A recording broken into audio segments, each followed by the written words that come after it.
PRX.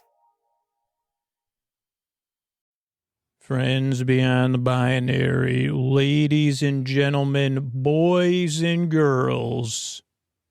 Oh boy, is it time to take a look back at how great pets could be, how do we make great pets?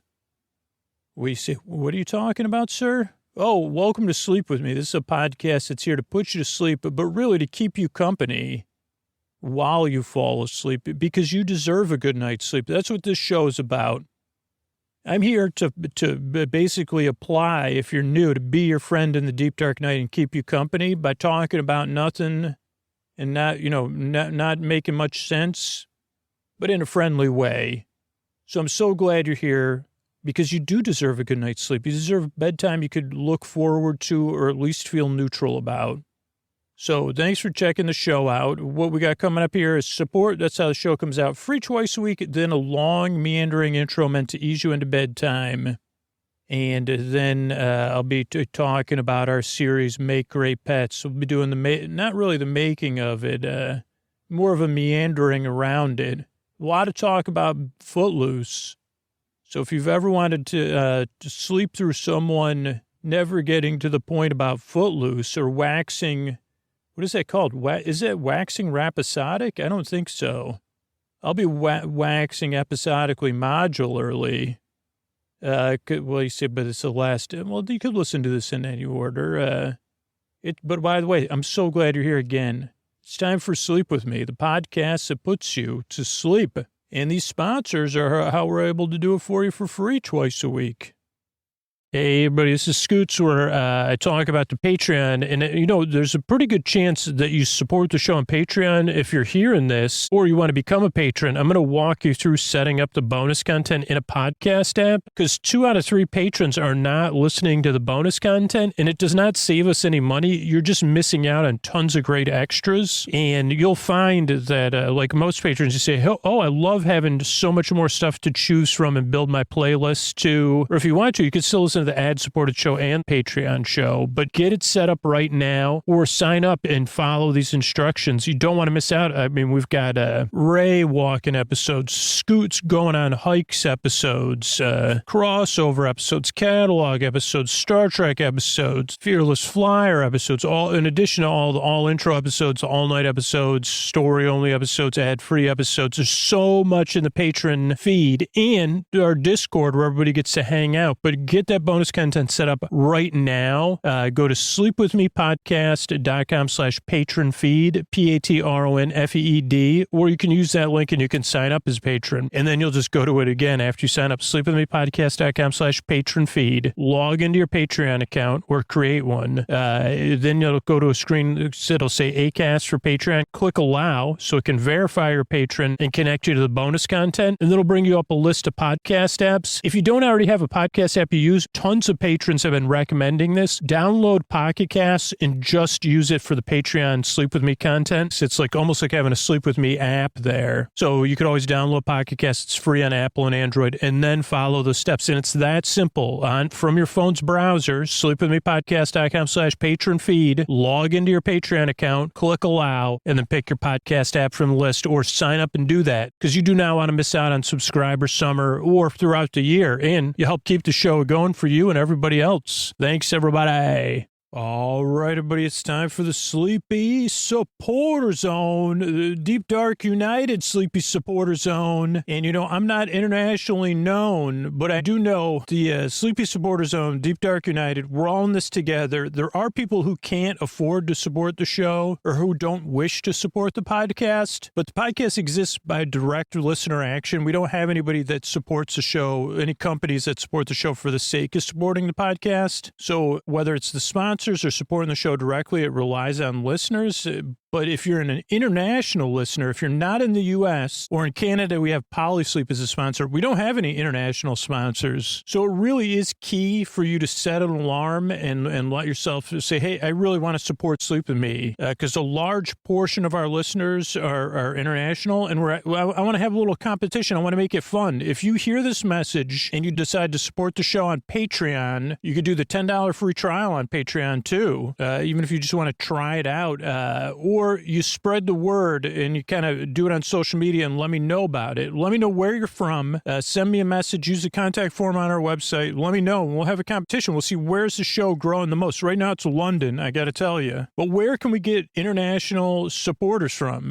Whether you're supporting the show by spreading the word or supporting it so the show can be here for free for everybody else and for you on a regular basis by supporting the show on Patreon, let me know about it. And I'll thank you right here on the Sleepy Supporter Zone. Because right now I'm looking for players. We're looking, I don't know what the transfer window even means, but we're looking for the transfer window to get open and have you come on in and visit. So that's the first part of the Sleepy Supporter Zone. The second is you getting the support you need. There's resources, including international resources, in our show notes if you're having a tough time right now. It's also about being a part of positive change, taking action, learning more, not just saying Black Lives Matter, not just saying stop AAP, I hate, not just saying support Ukraine, but taking action to learn more and to take action. So there's links to resources we can do that. And one of the things we've been doing all month is helping raise money for the Trevor Project through the Orlando Park Stop fundraiser, orlandopparkstop.com/charity. And, I got a whole bunch of pressed pennies, and I put $500 up in pre-matching, which we haven't even got there yet. And I'd really love for us to get to that $500 or beyond in supporting this amazing fundraiser. And I'd love to send you a pressed penny that Ray has. So support the Orlando Park Stop fundraiser. And then again, let me know about it. Use the contact form on our website and let me know about it. Thanks everybody. Mystery Bard. A lot of people help out on this show. Who are they? This posty poster son sounds like a near fall. Wrote the theme song. Edits episodes. Carl W. the Legend. Also edits episodes. Ashley, Kenny, Scotty, Jennifer. Runner. Eric and the team at Astound are on the website. I am the Mystery Bard. I do the lullabies, yeah. I do commissions at JonathanMann.net. I'll write a song for you. Any reason at all. You can tell me the story and I'll make it personal. You see the kindness shine straight on through when the listeners form their own Facebook group. Keith, Stacy, Sarah, Julie, and Jennifer. These are your moderators. Get support dear Scooter on Patreon. Buy the merch and support the sponsors. You can find anything you want at sleepwithmepodcast.com. And we're so proud that we could dance. Rusty Biscuit, Lois, Anna like banana. Leah does the transcripts. Thanks, Mystery Bard. Don't forget, sleep phones are the most comfortable way to listen to Sleep With Me. We have our own branded sleep phones. And if you want to support the show, you got to use our link, sleepwithmepodcast.com/sleepphones. Since they're not a sponsor, it's Sleep Phones merch. We only get supported if you use that link, sleepwithmepodcast.com/sleepphones, and use Sleep With Me at checkout. Most comfortable way to listen to Sleep With Me in a soft, stretchy headband. That's it. What do you say? We slow it down and get on with the show. Hey, are you up all night tossing, turning, mind racing, trouble getting to sleep, trouble staying asleep? Well, welcome. This is Sleep With Me, the podcast that puts you to sleep. We do it the bedtime story. All you need to do is get in bed, turn out the lights, and press play. We're going to do the rest. What we're going to attempt to do is create a safe place where you could set aside whatever's keeping you awake. It could be thoughts, things you're thinking about, thinking thoughts. So thoughts, past, present, future, calculations, thoughts about calculating thoughts. Or how come my thoughts, they say, we're calculating, like when I need you, you're buffering, or you say, we're calculating that right now. How to talk to somebody I already know. Yeah, we're calculating what to say next. Just give me a few minutes. Or you could just, here's something I've learned as I've had so many growth opportunities to do it is, like a lot of you listening, I probably have a tendency to fill in, dead air right away as soon as it gets, as soon as I feel any sign of discomfort. And I'm trying to unlearn that. But that's probably what makes me qualified to go on and on and on in a sleep podcast. But it could be thoughts. It could be feelings, anything coming up for you emotionally related to those thoughts or feelings that are just there. It could be changes in time, temperature, routine. You could be going through something. You could have something going on. You could have something coming up. Whatever it is, the reason I go through all that stuff isn't to remind you of anything other than the fact that you're not alone. And I know this is a podcast, so it's like that's kind of like a pseudo thing, but really it's I didn't have to look up pseudo the other either 5 intros ago or 50 or 70, and I didn't retain what it meant, unfortunately. The only thing I remember about is saying the pseudo that you know, the pseudo of Plato.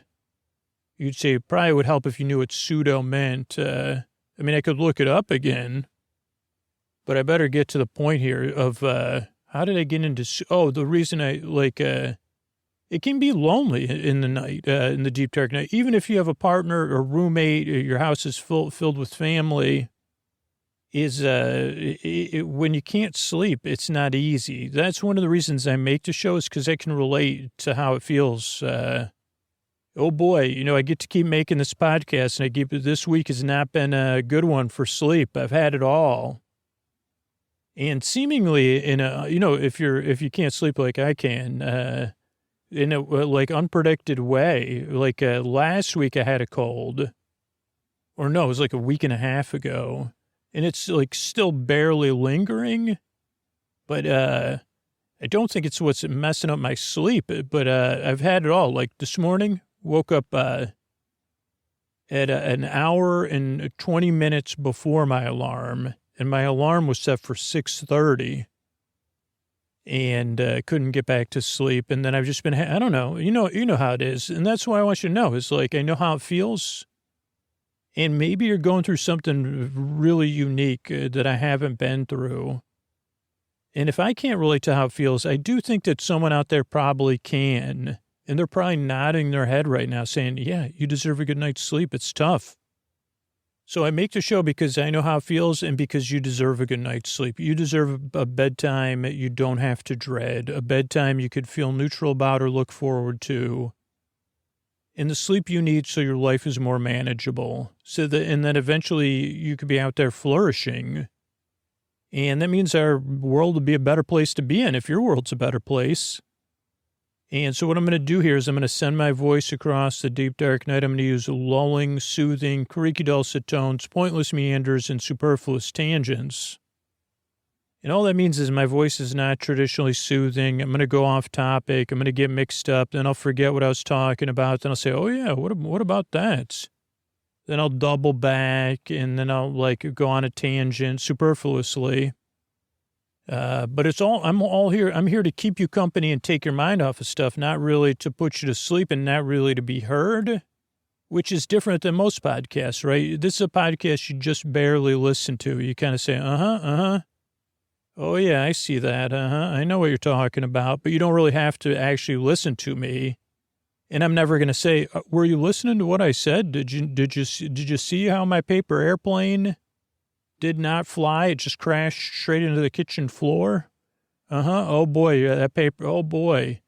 And I even turned the wings up. There's another thing I've never been successful with, paper airplanes. I think it's, maybe some of the time I'm just not good at folding. I'm not good at calculating, my handwriting and folding papers evenly. It's just not in my skill set.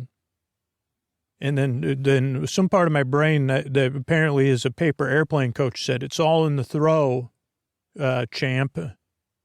And I said, what do you mean? They said, well, it's not the plane, it's the pilot. Oh boy. Really? Do you have any more truisms about paper airplanes? That part of my brain just said, did you flick your wrist?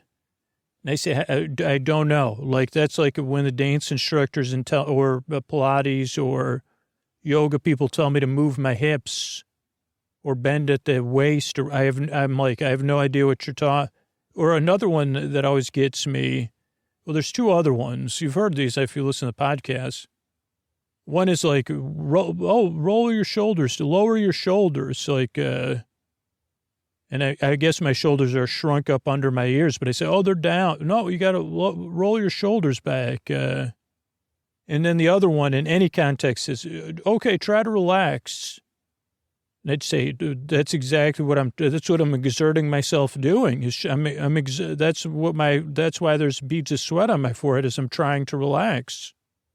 I'm trying very hard to relax and to not be aware of the fact that I'm trying to relax and that there's performance pressure for me to relax. Can't you see how hard I'm working? I'm trying to relax. I don't think try to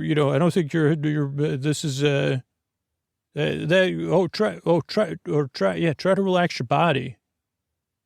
Okay. Like okay, I'm trying. I said, success. I'm trying to relax. Or then I guess they probably say, just relax. Then if I said that, I said, that's exactly what I'm doing. I am trying to relax. I didn't even know I was getting into a literary quibble with you, or a literal one, like, but yeah, I'm actually trying to relax. Okay, just relax then. Okay, you're going to need a stopwatch and a magician, maybe a magic hat with a rabbit in there, because it's not possible. I was trying to introduce a sleep podcast, and then I didn't realize I had a paper airplane coach within me, but that's cool. I mean, actually not, because it seems like some sort of a very burly part of my brain that gives more than suggestions. I've heard many parts of my brain say, you're doing it wrong, but never with a imaginary paper airplane. Say, no wonder your paper airplane can't fly. So it's crashed before it's left your hand. See the plane within the paper. What do you mean? Like, okay, I always forget, do I fold it in half first, or do I do the triangles first? See the plane within the paper and it will fly. Can you see the plane flying? I mean, what if can I make one of those ones where the little plane launches off and then it doesn't matter, like it's just a distraction? I don't know. I can remember once putting a penny in one and I think it flew, but I don't know. So, so I'm supposed to introduce a sleep podcast. So this is exactly. Say, so you have a paper airplane coach, huh? Well, an imaginary one. Holy, I don't usually use the term bougie on this podcast, but if I said you'd say, what was your spec script for the opening sequence of Succession? How do you say, I can't even say Succession. Oh, paper airplane coach coaching the children, because I think they added some stuff on. So I wanted to add on where there'd be a paper airplane coach, coaching them. Oh, crickets. Even within my brain, there was crickets on that one. So, okay, so it's a podcast you don't really listen to. You just kind of barely listen. And then it's also a podcast that doesn't put you to sleep. I keep you company while you fall asleep. I'm here to be your boar friend, your boar sib, your boar bay, your boar bestie, your neighbor, your boar bud, your boar friend, your friend in the deep dark night. To keep you company and take your mind off of stuff so there's no pressure to fall asleep. There's people who are listening who can't sleep. I'm here for them. There's people who are listening who need a break during the day. I'm here for them. And I'm here for you, but you don't need to listen to me. That's why the shows are over an hour. It's so you don't have to worry. You say, oh, okay, I got plenty of time to fall asleep. So, yeah, I'm here to be your friend, your boar bay, your boar sib, your boar bud, your boar bestie, your friend in the deep dark night. The thing is, though, nobody makes friends not everybody makes friends in the first visit, right?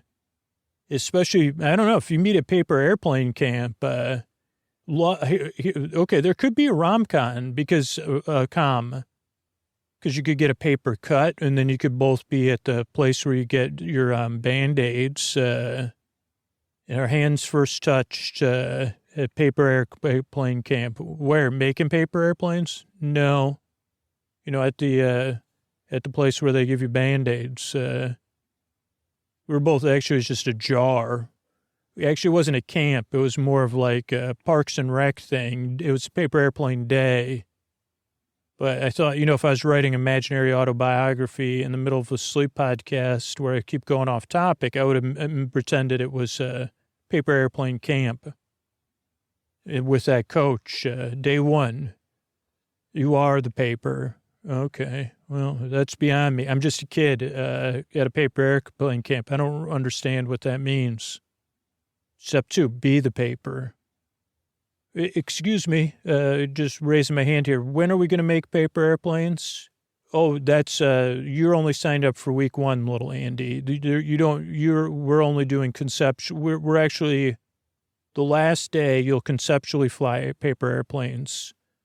But week two and week three are when we make paper airplanes. Is there any way I could, no, this call is coming with inside your brain, actually. Okay, I better get back to the sleep pod. So, what was I saying? Structure. Oh, this show, most people don't like it on their first listen or the first 2 or 3 listens because, one, it's very strange and different. I mean, that's obvious, right? I don't even know where these tangents are coming from. They're just there, waiting for me to discover them. But also, you probably had some expectation that this would be relaxing or, I don't know, like you'd say, I thought this isn't what I expected. So that's why, and if you've had trouble sleeping, you've probably tried a bunch of different stuff. Of course, you're skeptical. So just give it a few tries. It does grow on, like the people that this podcast works for. The most common thing I hear is, I had no idea I was looking for this. And I'm so glad I found it because I was looking for it my whole life. I just didn't know it because how would I describe it? It's I wouldn't say a sad young man talking about paper airplane camp, but I'd say there's a forlorn. I don't know. He never. And I wouldn't use those words because I don't even know what he's talking about. I don't know if he does either, except that he wishes now he does wish there was such a thing as paper airplane camp and that he was there for all 3 weeks. So that does sound exhausting. But who knows? You say, when did Sleep With Me stop? He went to paper airplane camp and it turned out that everything he needed adjusted in his life fell right into place. As soon as he was there for 12 weeks, but as soon as he got that perfect fold, he became, he was one of those campers that became an instructor. He never left. And he was also our only camper. So, we're all kind of, also we all live in his imagination. He doesn't know that, even though somehow he's narrating it. So give it a few tries and see how it goes. If you already loathe the show, sleepwithmepodcast.com/no thank you. Has other sleepy podcasts and stuff like that you could check out. And then the only other thing I would tell you about is the structure of the show. It's intentional, but it does throw people off. So the show starts off with their greetings, friends beyond the binary, ladies and gentlemen, boys and girls. So you feel seen and welcome. And you say, I could check this podcast out. And then there's support, so the show can be free, come out twice a week. Then separate from the support is this long, meandering intro we're just finishing up, which is like 15 to 20 minutes long. And that's meant to ease you into bedtime. It's different every time so that, it doesn't get familiar and tired where you're like, this doesn't make me sleepy anymore because it's the same every time. It's different every single time. But it's also meant, it's like the reason it's about 20 minutes long is to ease you into bedtime, not to put you to sleep, but to keep you company while you're getting ready for bed or you're winding down. Because that's just what I've had. It most of the time works for me, which is why this week I'm like, what's up with that? I've had my wind down routine. I mean, I did get rid of one of my blankets on my bed because the temperature went up a little bit, but I don't know. It can't be that simple. So, so that's the intro. It's as you start to wind down or fall asleep, that's what the intro is here for. But a lot of people are doing some sort of chill activity or getting ready for bed. Then there'll be support. Then there'll be our recap, kind of look back at our series, Make Great Pets. We'll be talking about Footloose. I never kicked off my Sunday shoes, and I never even mentioned it till just now, but so don't worry. No Sunday shoes will be kicked off or kicked at all. Sunday shoes, it's not a Sunday when I'm recording this. So, as a matter of fact, I don't have any. I mean, I do have I have shoes I've worn on Sundays. So, and then there's thank yous at the end. So this is structure shows why I make the show. I'm really glad you're here. I work really hard. I earn and I strive. I really hope I can help you fall asleep. Thanks again for coming by. And here's a couple ways I'm able to do it for you for free twice a week. Sleep With Me is brought to you by Progressive, where customers who save by switching their home and car save nearly $800 on average. Quote at Progressive.com. Progressive Casualty Insurance Company and Affiliates. National average 12-month savings of $793 by new customers surveyed who saved with Progressive between June 2021 and May 2022. Potential savings will vary.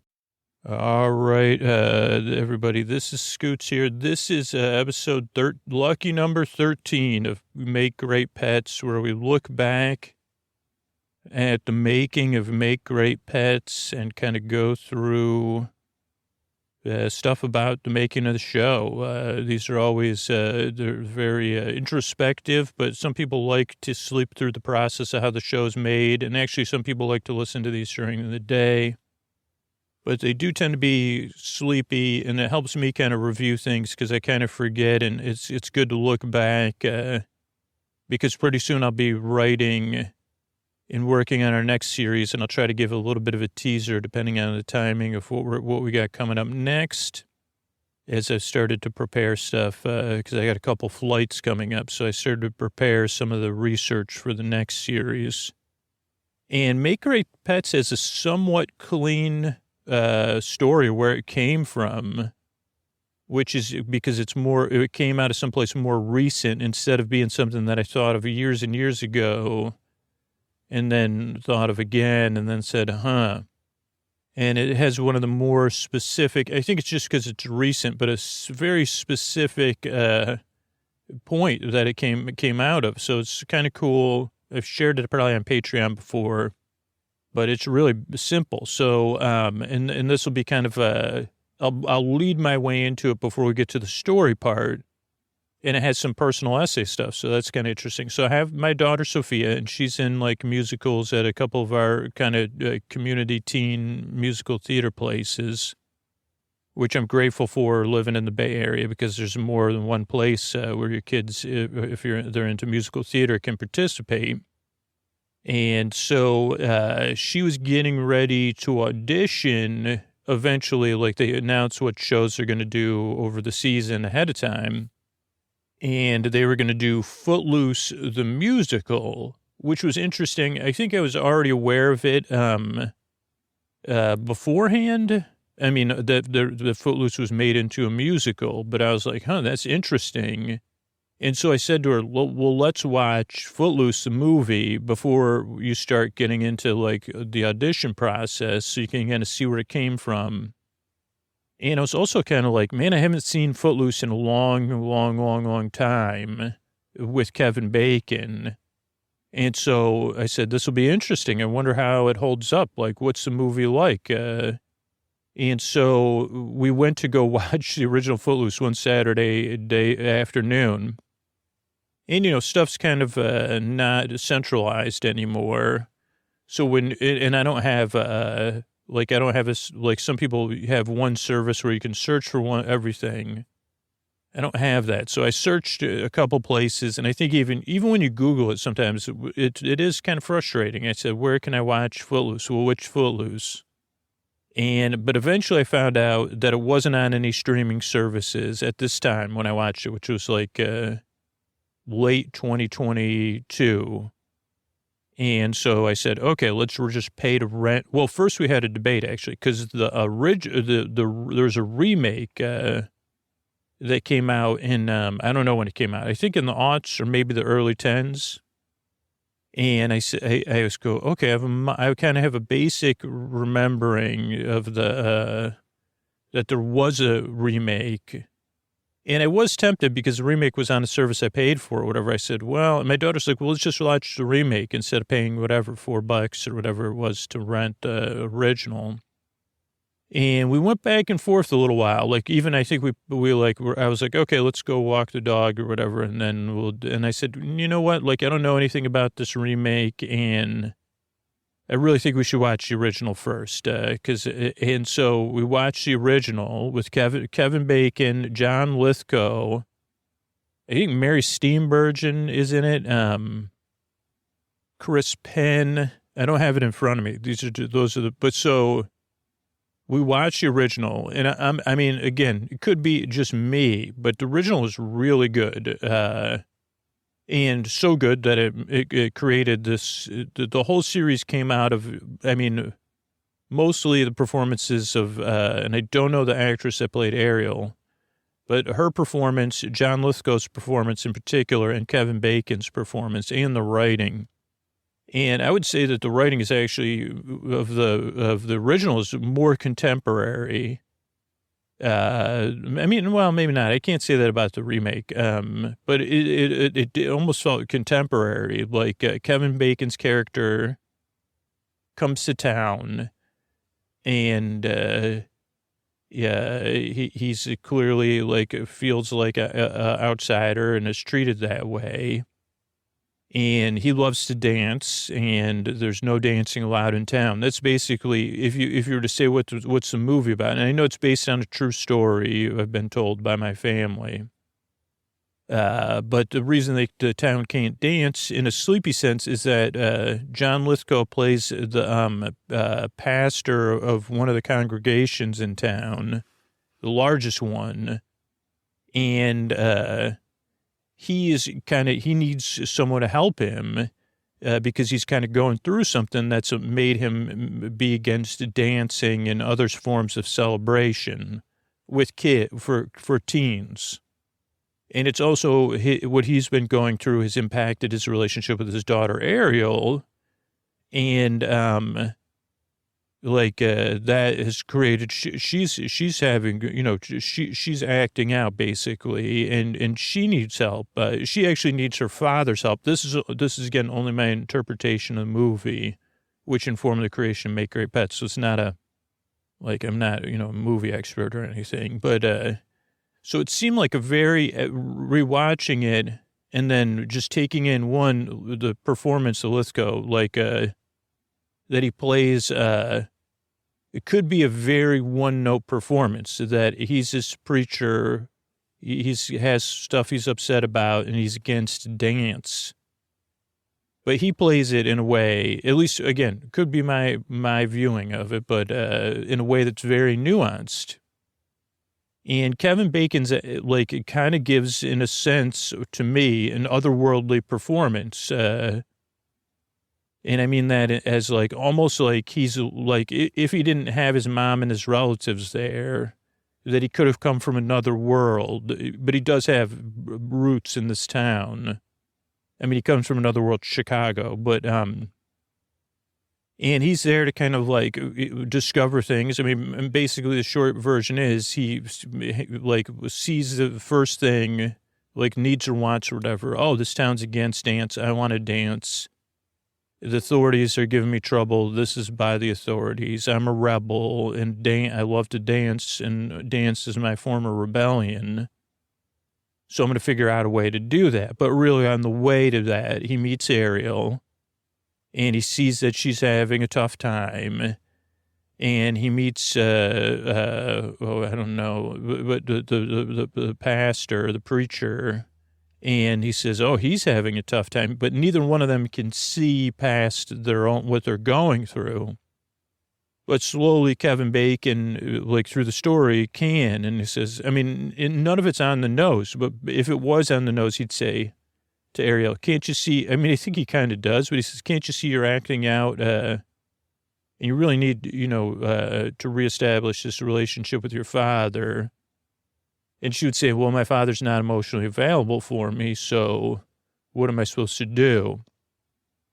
And then Kevin Bacon would say to the preacher, like, can you see that you've lost your way and you're projecting a lot of, you want to try to control things that you can't control and avoid feelings you don't want to feel, but also like you're not living in the present moment because you don't want to like, go through this hard time, like these strong feelings you're having. And those choices are really impacting your relationship with your daughter, and actually the whole town in some sense. You're acting out as well. But I'm here to help, I guess in some sense, like a non-subtextual truth teller, like through dance, we'll get this figured out. And so that kind of plays out. So we watched the movie, we really enjoyed it. Then we watched a remake, and Miles Teller is really good. Miles Teller plays the Chris Penn character. And I've noticed that, Miles Teller has this chameleon thing because he did it again in Maverick. Even though those were different performances. I don't know. I said, I'd seen Maverick, and I said, wow, like, that's pretty cool. But then I saw...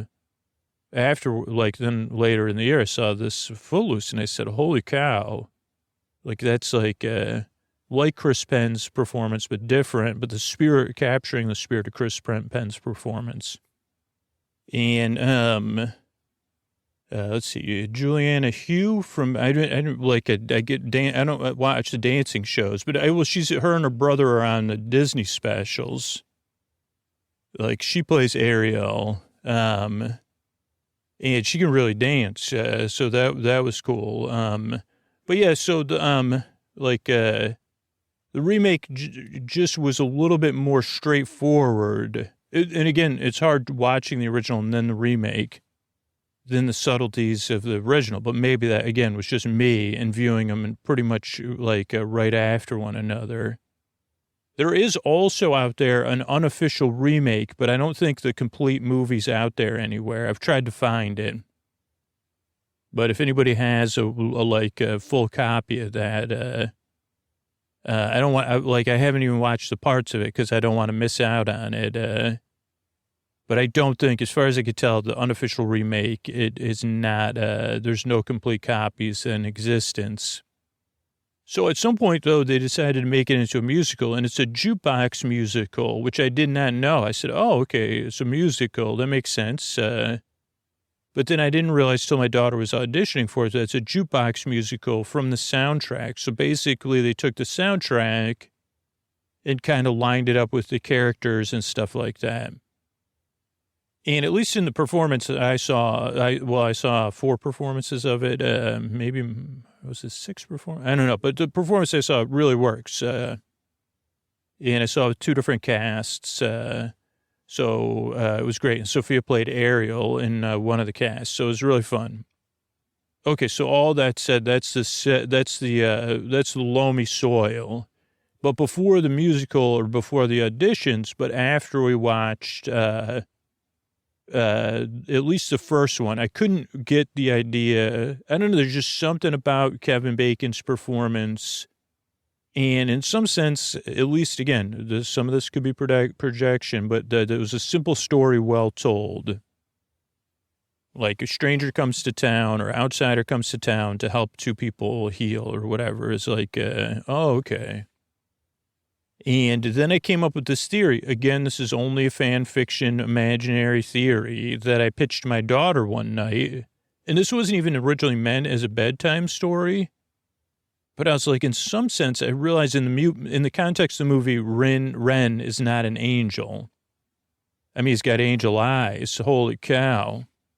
And angel-like dance moves like Kevin Bacon. But also, I think there is multiple members-only jackets in this movie. But Not that it has anything to do with anything. I just thought of that. I think there's like at one point Kevin Bacon's wearing a pleather or leather members only jacket. Okay, but so at some point I came up with this theory. It's only imaginary because it doesn't actually fit the movie because Kevin Bacon already has roots. And I already hinted towards it that Kevin Bacon is otherworldly, or Ren is otherworldly. And I talked to my daughter about this. I'm like, what if like Ren was an angel, right? Because he was on like an angelic style mission to help this preacher who lost his way and help him reconnect with his daughter and again with the rest and to let go of some things. And in some sense, really, Ren doesn't even help the preacher directly. He does do some truth-telling, but really through his daughter and through dance and through rebellion or standing up to him and saying, can't you see you've lost your way? And he says, no, I can't. So I was imagining, I said, whoa, like, that's a pretty simple, like the movie's just so straightforward. Do you think it's like Kevin Bacon or Ren is really on a mission? Or a twofold or threefold mission. Or I guess if you just count straight up rebellion against authority, a fourfold mission. Or if you count being best friends with Rusty, maybe a fivefold mission. Friendship, dance, rebellion, help Ariel, help preacher. Oh, I almost had it. Reverend, I don't know. I mean, I heard it 1,000 times. Reverend Moore? That's too simple, though. Okay, so I came up with this theory, and then whatever, like, me and my daughter usually before bed will meditate and then we'll read. I don't really do too many bedtime stories for her anymore, and I think this actually came up while I was trying to meditate. I couldn't get this idea out of my head. So then I started writing, well, out loud, not writing, but pretending Ren, as the character, was recording these audio journals. None of this was for the podcast at this point. This was just where I go and stuff. And again, I think it's important to point out for anybody listening that makes stuff, it's just like, these are the kind of strings, right? They're pulling at us. And to just be like, oh, have fun with it. So at this point, I was just having fun with it. It was not anything related to Sleep With Me. It's just my personal life, which is a lot like Sleep With Me. But so we're supposed to be meditating, and at some point, I started doing this first person Ren audio diary. Like Ren, now this one was a lot different than Make Great Pets. Ren was reporting directly to God, and saying, "Hey, this is And it did have one of the conceits, maybe not initially, because then I kept going, because once I get started, I can't stop. But one of the conceits originally was that Ren didn't know why, like it was just an assignment to go to this town. And, mostly it's to make other people laugh. So I was trying to make my daughter laugh and, going with it. I'm like, oh, this could actually happen. Like every night of the movie, Ren is like recording like a report to God or through prayer or whatever, and saying, "Hey God, this is when my first day was like, I don't know who I'm supposed to help or why I'm here, and I'm not happy about it." That was most of the prayer, like most of it, and then it's just like, "Oh, well, I'm concerned about this person, or I made a friend." But it's like, so I don't know. I was just doing that, having fun. And my daughter was like, this should be a podcast thing, and I was like, well. I said, it can't be because it's just like fan fiction.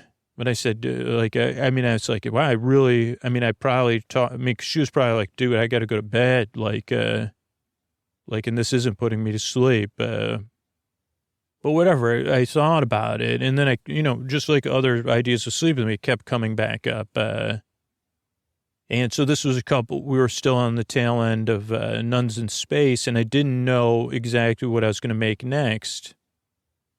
And I don't know what I had lined up, but I was like, this idea, how could I change it around? And I was like, could we just do it the same thing?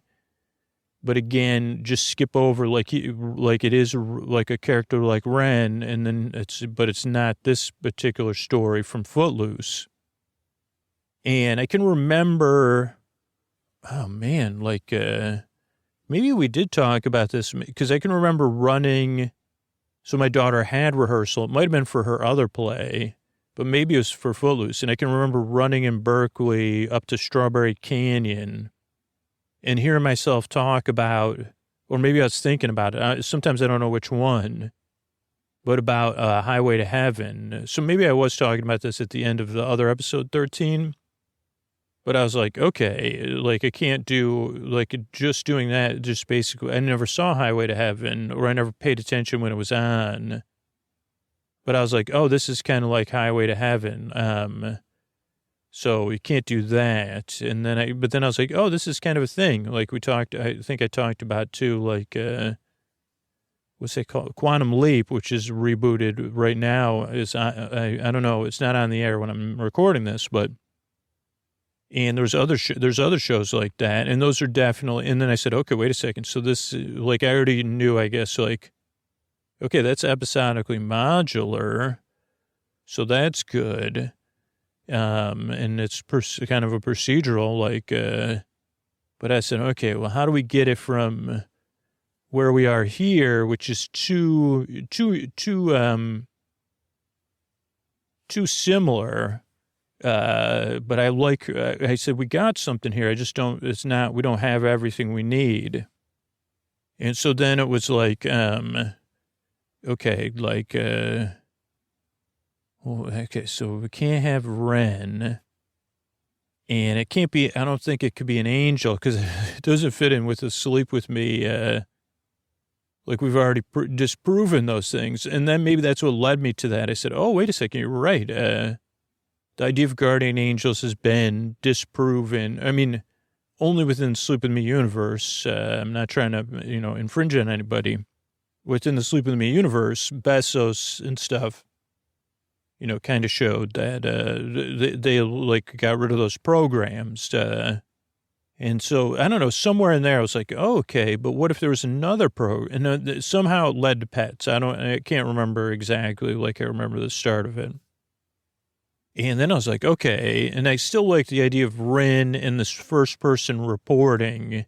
So I was like, okay, I like that narrative idea of Rin reporting directly back to someone.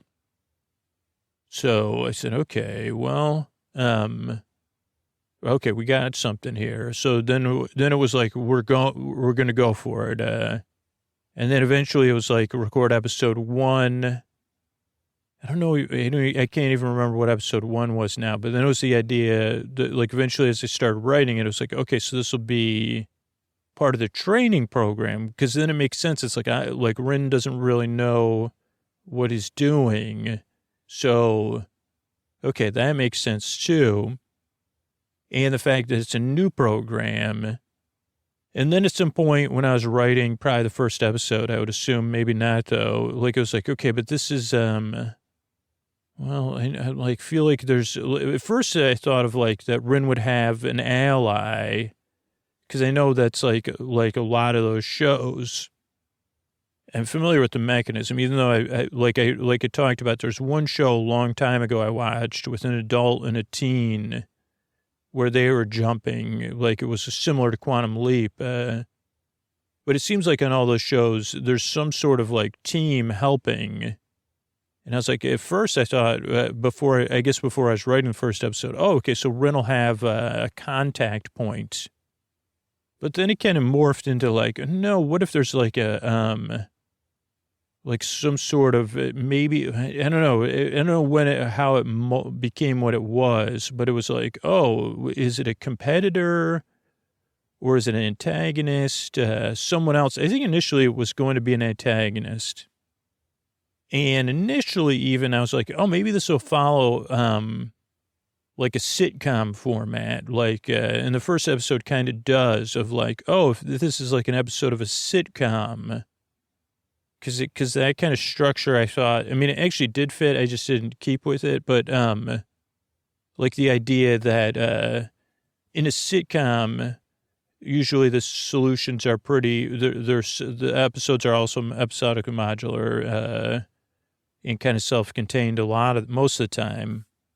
And they don't always, like, they don't, I mean, it's just not their job to, like, go into the depth of characters or the human condition, right? It stays on a surface level. There's some subtextual stuff, depending on, but so at least the first episode was like, oh, okay, that'll work. That kind of structure will work. And then it'll be the sitcom solution and then Rin's solution, which is a deeper thing. So I was watching, I don't know, I just like this, that kind of came out of just like booting up a Pluto TV and switching between sitcom channels and watching a bunch of sitcoms. So I think like, what was the one I watched? I don't know. I'll think of it. But anyway, it was like, oh, okay. The one with Tootie. What's that one called? Anyway, not important. But so, I mean, I guess it is important. But okay, so that was like the kind of first episode. And what I thought would be a structure for the show moving forward was like, okay, so that's what we got. It's like, that's the kind of basic structure of the episode would be. There's there's an A character and a B character, but I think I ended up just let's just go with A characters, even in the first episode. I think there was supposed to be a B character. And what I mean by A character and B character is like someone who's got a bigger thing going on that needs to be solved. And then another character that's related to them that has maybe something smaller that needs to be resolved by the end of the episode. But I think I just was like, okay, this is better if we just stick with one character that we're trying to help. But I don't know what we did in the first episode. I know she had, no, not Family Ties. That's not the name of the one. But so, took place in Poughkeepsie. Blair and Joe. But it was so, okay. But so, I can't even think of the name of that show. But so, like I was like, oh, okay, so this Cinda character is there to kind of help create this sitcom solution, and then Rin is there to create some sort of more additive long-term solution that's going to be beneficial over the long term. Because like a lot of times, and this again is just where I was at personally, my personal life is like, oh, well, the easiest way is the path of least resistance a lot of times. And that for me, a lot of times is avoiding being uncomfortable or in pain or facing my fears. And if I could get to that like resolution, it doesn't necessarily make my life better, but it might make me feel better in the short term. Where Rin is kind of saying, but, and again, none of this came up in the episodes, but this is the basic guiding principles behind the show, is like, well, Rin would say, but if you go through that fear and see what's on the other side, much like, again, using the framework of Footloose, like you might see things differently and realize, oh, there's something needs to change here, and it'll be for the better. So we do a lot of stuff to Footloose. And what happened was after the first episode, which I think was good, like I realized it wasn't going to work. Though talking about it, I guess I can see why it didn't work. It's like keeping going back to a sitcom kind of gets into WandaVision place more. Of like, okay, if you're going to use the same structure every time, at some point I can't not be aware of it. Maybe the audience can't not be aware of it. So then it becomes part of the story, like in WandaVision. I mean, it probably would have been in a much different way, but it would have led to the story would have been gone on a different journey. And I was like, no, this isn't about that. Like, I don't want it to get, like too much. I wanted to go back to the original, like, I guess because the original conceit was strong, borrowed from an imaginary version of Footloose, is that, no, Rin is there to help them find an additive solution, apparently in some sort of competition or something, or working against or in parallel play with someone that's working to find a shorter term solution. Which isn't necessarily good or bad. It's just more of like a quick fix. So So, I mean, in that, it's like a benefit of the sitcom doing for the first episode. It's like, oh, okay, so that does work. Like Cinda's like framework is just similar to sitcom.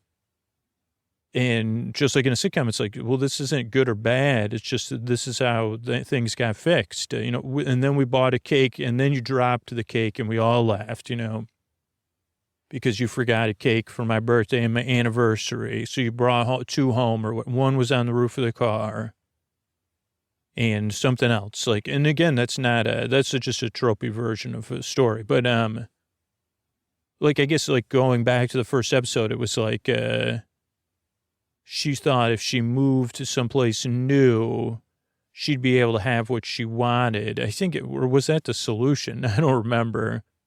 But it was like that. Her roommates were getting in the way of her doing what she wanted. And it was like, okay, that might feel like it's going to fix things and it might work for a little while, but really need some structure and focus. Or do you even want to do this?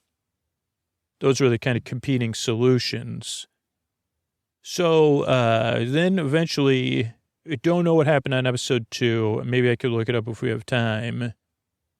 So, like, I have different ways of kind of brainstorming episodes. Usually it's like reading something totally unrelated. So what I did was at some point, I don't think it was on episode 2, I started reading folktales from India and then folktales from Africa. Or fairy tales, or stories, parables, whatever you want to call them, and just kind of reading those and being like, okay, and just like all of these kind of tales, they tend to be a little bit surreal.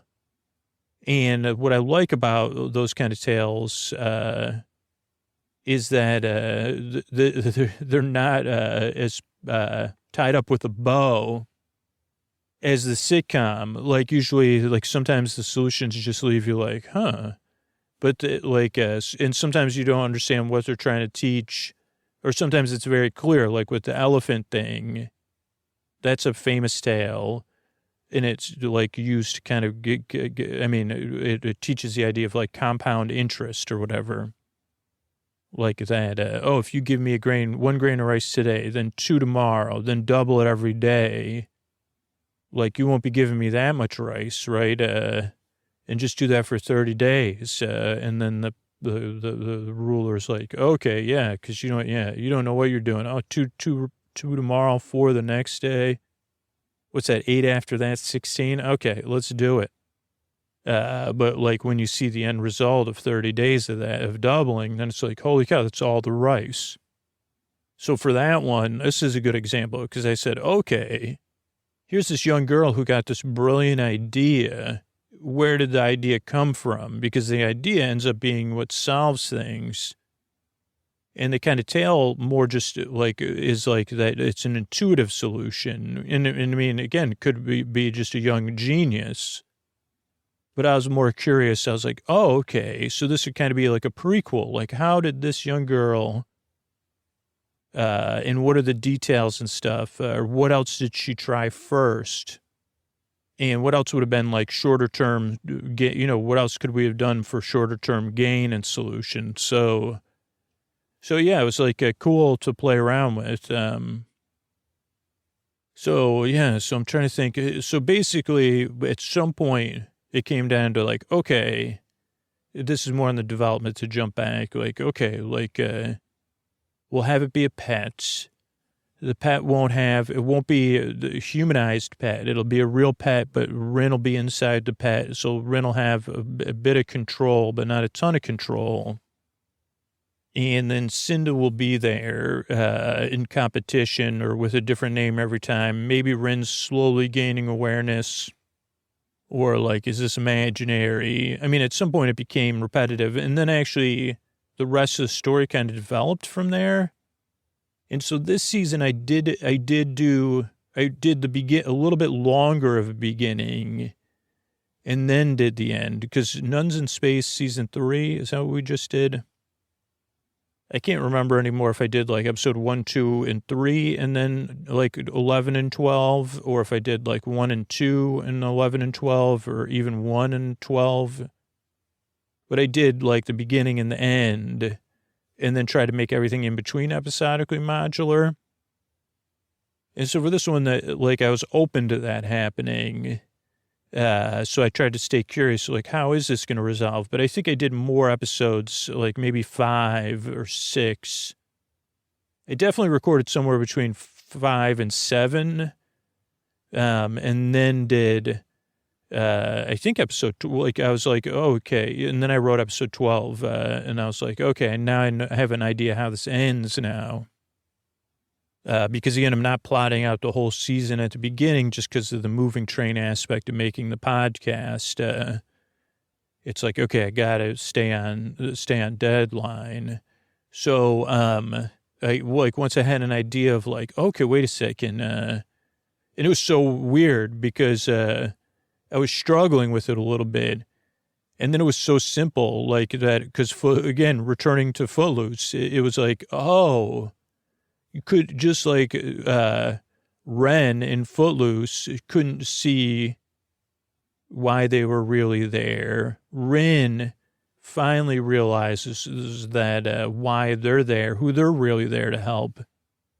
And maybe what the whole purpose of this training program was is like, holy cow, like, now I know who I'm here to help. I didn't know it until episode 12, or maybe no, not until episode 12. And then what's interesting, like, is that as I was listening to episodes, like, I think it was episode 7 or 6 I listened to, and I said, oh, after I recorded 12, I said, you know what, this is like an episode 10. So then I moved to that episode to 10, and then I wrote 11. So I think, yeah, like, so then I moved that to 10, then I wrote episode 11. So I wrote episode 12, had listened to that other episode, wrote up episode 11, and I think I had at that point 6 and 7 recorded, but then 6 became 10, 7 became 6, and then I did 11, then 8 and 9. I think that's 12 episodes. And again, you may see, like, I don't know, like last time, I feel like this time I had a little bit more time to build in because I gave it a little bit longer. Like I got to really know the characters, like, and get some comfort. So I don't know. I feel like all the episodes are pretty strong. Trying to think, the last episode I listened to was the YouTuber one. Not sure the episode that comes out after that, but that was an interesting one. And then what kind of happened was, so I'd read these tales, right? And some of them be clear, like the rice one. It was like, okay, this is pretty clear. This will be a prequel. But a lot of times I'd read a tale and it would be like, or I'd read 2 or 3, and it would just be a couple basic ideas that I'd find interesting. So they are not so much based on the tales as like that's what helps clear out and refresh the computer, and like writing down stuff I liked about it. Like, I can't think of an example right off the top of my head right now. This one I'm working at, so there's one tale about this guy. He goes out, how am I going to make this sleepy? He goes out to look for snacks, and he has, yeah, I can't make him sleepy. No, a lot of tales aren't very sleepy, but he goes to get snacks, and they think he has a bag full of snacks, and they think someone's, like he thinks he's in a race for the snacks, but his snacks get caught on a tree, but he thinks someone's pulling on the snacks. He doesn't realize they're caught on a tree. So he runs and leaves. He's like, forget it. Like, I can't pull these snacks loose from the person who's running with me. So he runs all the way home. And then he tells everyone about it. And then they say, okay, let's go. We'll come help. We'll help you get your snacks back from whoever took them. And he goes, it's probably someone really fast. And they're going to want to have a race to see who's fastest to win these snacks. This is a reimagining of a tale that I've been reimagining. But so they go back and his friends see the snacks stuck in a tree. And they're like, dude, your snacks just got caught in a tree. No one took them. I think that's the whole tale. Like, and then they all give him a hard time. Then he goes home and he's like, I'll never do a snack run again. And then they continue to give him a hard time so much that he's like, you know what? I'm just going to leave and find a new career. I'm not going to be the snack runner anymore. And I'm not going to put up with this. So I'm just going to move and start a new job, move somewhere else and have a new career. That's the tale between, that led up to episode 9, which in a sense is like, that kind of tale kind of would, in Cinda's hands, would be very powerful, right? She'd say, okay, why would you even, if you're here, why would you be a snack runner? You got to run around. Someone's going to try to go on, have a snack competition with you. If they're faster than you, they take your snacks. They could grab your snacks. And then look what happened. Then you get people give you a hard time because your snacks got caught. Why don't you just take just take a new job? So that's actually a really good, simple example of how it played out. Like I read it and then I said, okay, this is different. And this particular tale solution seems more Cinda-esque. Some of them may have been more Rin-esque. And they kind of say, that's interesting. Okay, well, what's going on with this?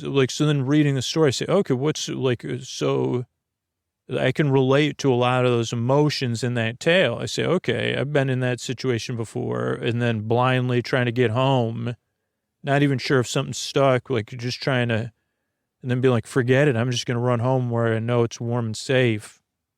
And then both confronting people giving you a hard time, but just the fear of oh boy, what if I'm something embarrassing? I mean, these are the things that, run through our heads at bedtime, right? And then it's that's one of my default, non-constructive ways of dealing with stuff is avoidance. And so I was like, okay, this has really got a lot of avoidance. Instead of facing this stuff and being like, hey, so what? My snacks got caught in a tree. Ren would say, hey, just go through this. Or, hey, this happened. Or, hey, be assertive with these people. Or, hey, it happens to everybody. They're just giving you a hard time because it happened to you and not to them. So they're relieved. And you were the one out there in the world doing stuff. So that's why, it's not fair, but that's just what happened. But you could still do it if you want to do it. If you want to change careers, that's fine. And again, this is the kind of on the nose talking that doesn't get talked about on the podcast, or can if we need to, when it's really boring. But then I think the layer of Ren having to do that via the pet, without a clear means of communication, just adds an extra layer where Cinda usually is able to embody a human and have direct contact, a full human contact. I like that idea of a governor, and I think it fits in with Sleep With Me mythology, right? And I almost Rin presents the idea that you can't take the humanity out of humans. No matter where we go, we bring our humanity with us. And that includes post-Earth careers. I don't know, not to get into personal beliefs, but I find that a reasonable thing to believe that Ren is presenting. And I like that idea. And I like the idea that Ren is in somewhat of an embrace of it, because that would be I'd say, well, that's how I would want to live if in a post-Earth career. Say, hey, yeah, I still got this humanity with me. I'm still imperfect. And that the other side of it, and then it gets into a lot of things that work, I like with Sleep With Me, themes that I constantly return to. And a lot of it is this idea of separation and return sometimes, and of forlornness and nostalgia and control. And so Cinda's character, I started to kind of see as someone who loves the people she loves so much. And then therefore people anyone that she can project that onto on Earth, that she's willing to do anything to kind of take away their pain. Right. and to help them with her, like her regrets. So it's both positive and confused and not positive that she's saying, well, I just want to help you resolve these problems because I know you'll feel better and maybe you'll get what you want. And kind of her post-earthly thoughts seem to be, well, yeah, I should have just got what I wanted when I wanted it. Why did I and maybe I should help people do that and just get what you want. So it's a much more, it's a different philosophy than Ren's, which is like, if I help you with these additive decisions that are somewhat in Ren's probably idea of like holistic, or that in Ren's viewpoint would help you to flourish, facing fear, being uncomfortable, having more empathy and compassion. Not that it's a should. And again, I thought like that's what I liked about it's like they're not enemies. They're just in like slightly competing viewpoints of how to solve a turning point in someone's life.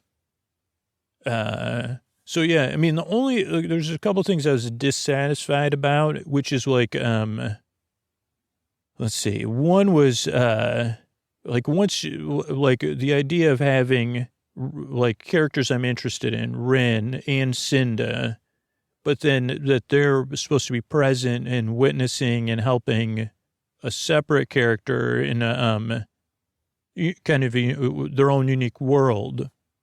That's a like there's a difficulty to that I didn't expect, which is that, and I mean, I think it's a good difficulty, but just left me dissatisfied, which is that, then I started to focus, and again, it might have just been how I was lotting my focus in writing. Like I started to focus on, okay, who's this new character? What is the turning point? Like kind of Ren runs through is like actually figuring that out. Who, what, where, when, why, how, and then what's going to happen? What are these competing solutions? So like gathering all that kind of left me with, where my story brain would precede Ren. So I was more solving it from a removed viewpoint than Ren's viewpoint. So if I could do things again, but that's difficult because I have to, like I was kind of trying to create both those stories, like the one that Cinda would help and the one that Rin would help. And I don't know, I'd like to kind of get into that character. Like I wanted those characters to feel like that I could inhabit the character that was kind of the center of the episode. And again, a lot of it was fun because each one was like slightly surreal, but like, yeah, being in a college band, being a YouTuber trying to save, not pay for food for 30 days, being someone trying to create some sort of surreal test for whatever. I can't even remember that episode. Being a girl that's like her father's runs the elephants, and her whole village is going through something. I don't know. Like there was so I got more caught up in those stories, and a little bit removed from Rin's story in particular. So then I feel like some of the aspect of I guess the idea of the pet did come second anyway. But I feel like it did play second to the story, whereas more like, oh, okay, now I kind of see where these feeling points are and turning points are, or challenges, and then I'm trying to figure out how Ren will steer things. But I guess what I'm saying is that the limitation of being a pet did not really get as much focus. Or how Rin solves stuff, it didn't get as much focus. Like Rin was more of a narrator, essentially. But I mean, in some sense, that was like the conceit was like, yeah, there's not much you can do other than bear witness as like with compassion. I mean, that's the biggest spoiler. Is like there's almost nothing. Like Rin couldn't do much, and that was the whole thing with Cinda thinking she could do stuff.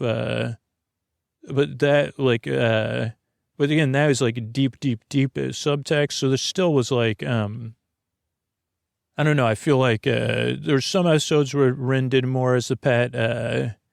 But in the end, I mean, I guess I guess I'm like, my dissatisfaction is more because it was dissatisfactory.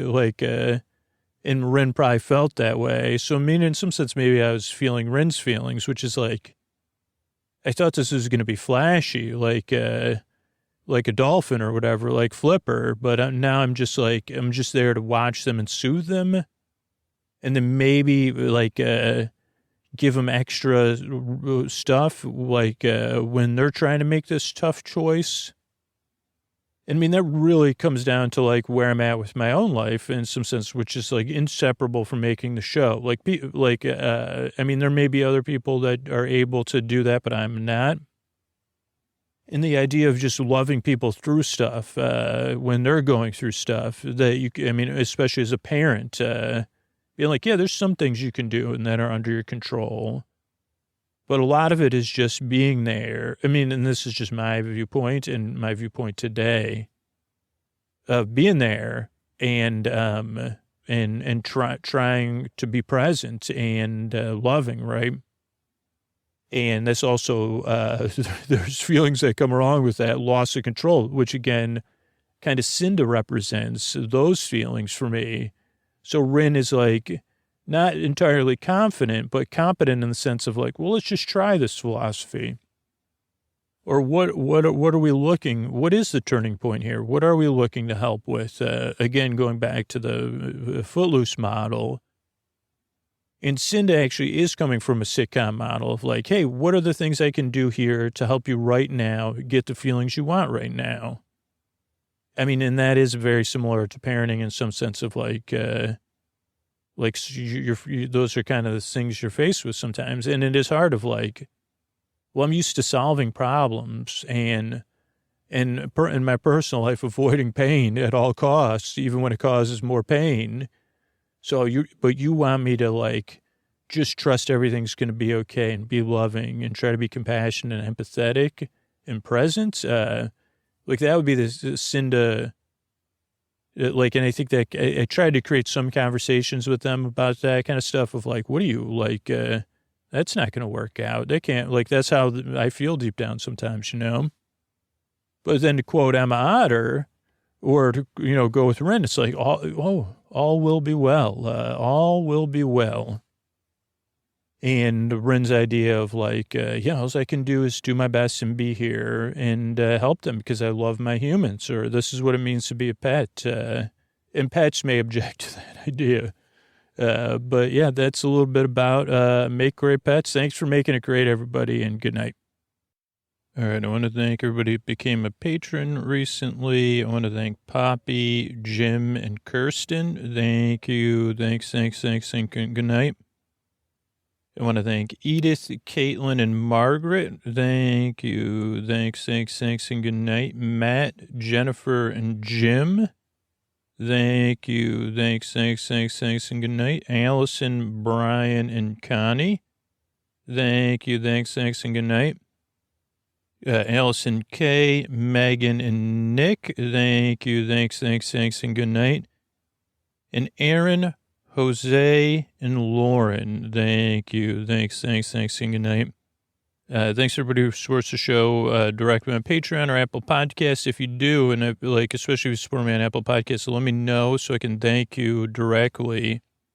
And I appreciate it. Couldn't make the show without you. And then if you want a free way to support the show, just spread the word. Let people know about the podcast. It's a huge way to support the show. And then fill out the form at sleepwithmepodcast.com/sponsors and let me know about it. I really appreciate it. And yeah, here's a tuck you in sponsor. That's how we're able to have those 575 plus episodes in the archives. Thanks everybody and good night.